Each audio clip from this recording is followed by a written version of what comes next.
Okay, for today, for the benefit of this video, I'm going to steam, or rather attempt to steam, this little SE1, which dates somewhere between 1946 and 1948. This one was completely refurbished from a partially repaired engine I purchased at the back end of last year, although it had the incorrect cylinder on the little pressed hot brass engine frame, so consequently I fitted this one now with the correct cylinder and refurbished the pipework as well as the paintwork.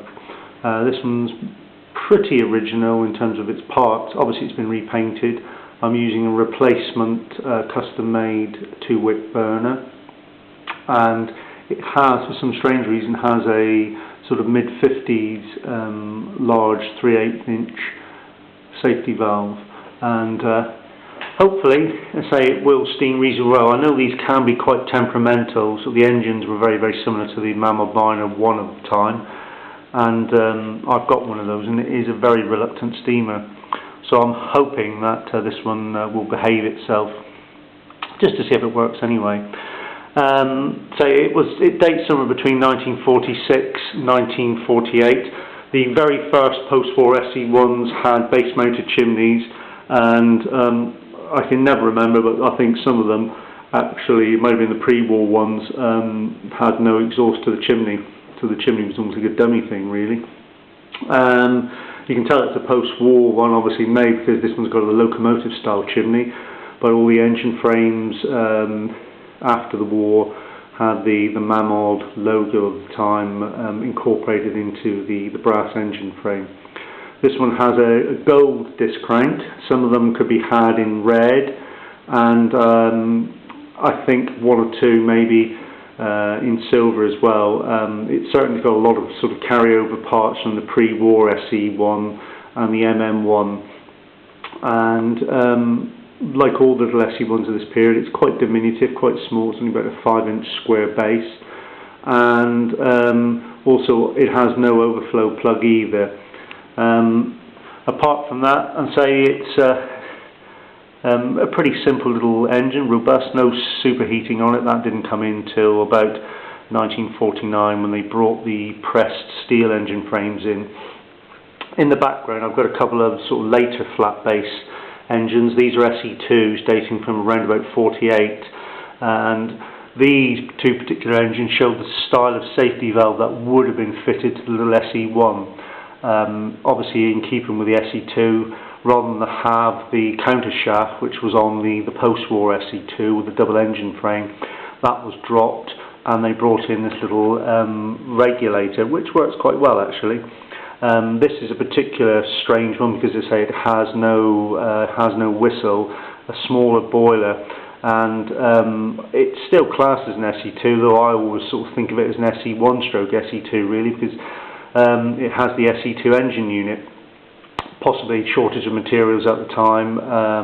They had basically just to use what was available to them. Bear in mind that Britain was still in a fairly financial parlous state after the Second World War. The engine next to it is let's say a proper SE2. Now that dates from about 48, somewhere between 1948 and 49, and that one does incorporate the whistle, and as you can see, if I pull back a little bit, it's got a slightly longer boiler.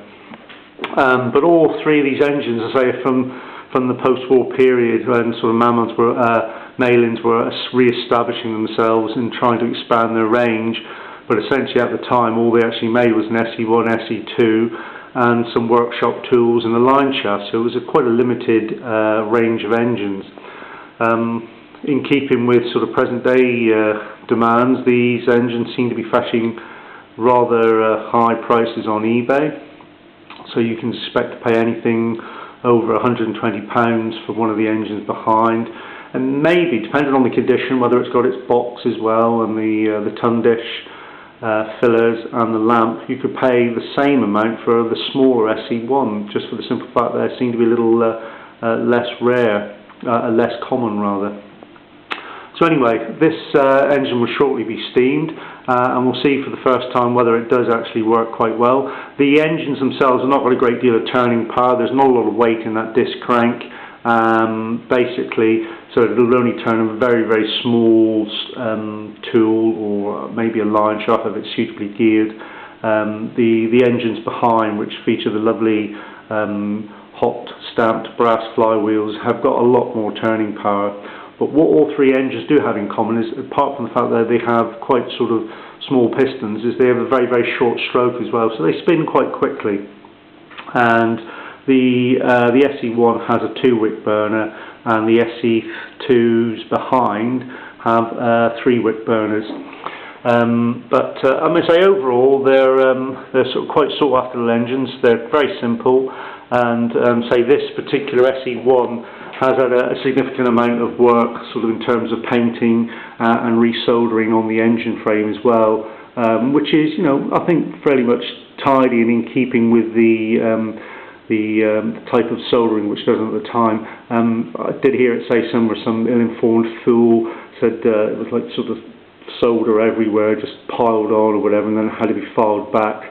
But I really challenge anyone to actually find an engine of the time which had particularly tidy soldering. It was very much a case of maybe one would come out every now and again, a bit like trying to find the orange in the Smarties tube.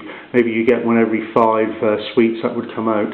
But overall, I say, it's very much in keeping with the time, with the standard that was actually produced when making these little engines, which, you know, in some circles, I say, they were not considered as very sort of good quality finish as such. They certainly may be better than the pre-war engines, but they're still very much largely handmade. What you can see finally as the variance in the actual base plate sizes. You can see obviously the SE1 has a very small base plate. The strange SE1 SE2 hybrid has a large base plate, where it's 6.5 inches, 6 3/4 inches square, and let's call it the proper SE2, as you can see, has a much larger base plate. All three engines obviously have their decals on there. The SE2 here has a very original, very intact sort of blue oval decal, which sort of was prevalent around about sort of the 48 period. The SE2 behind is slightly less so, and the little SE1 here has one of my reproduction decals on it. But that was very much sort of the decal that was used at the time. You might find 1 or 2 editions with the pre-war more flourished script decal, as you did on maybe some base plates and some engine tools and that, which you know, is a nice little find, because there are some strange variations that you actually do get. But anyway, I'll cut the chat. I'm just going to prepare some hot water and prepare the lamp, which, by the way, has got some new MF wick in it, so hopefully at least if the engine doesn't work, we know that the lamp will be perfectly okay. So if you bear with me, I'll get this little engine prepared, and hopefully we'll see what we can get out of it. But I'm certainly not going to stick my neck out and say yes, it definitely will work straight off.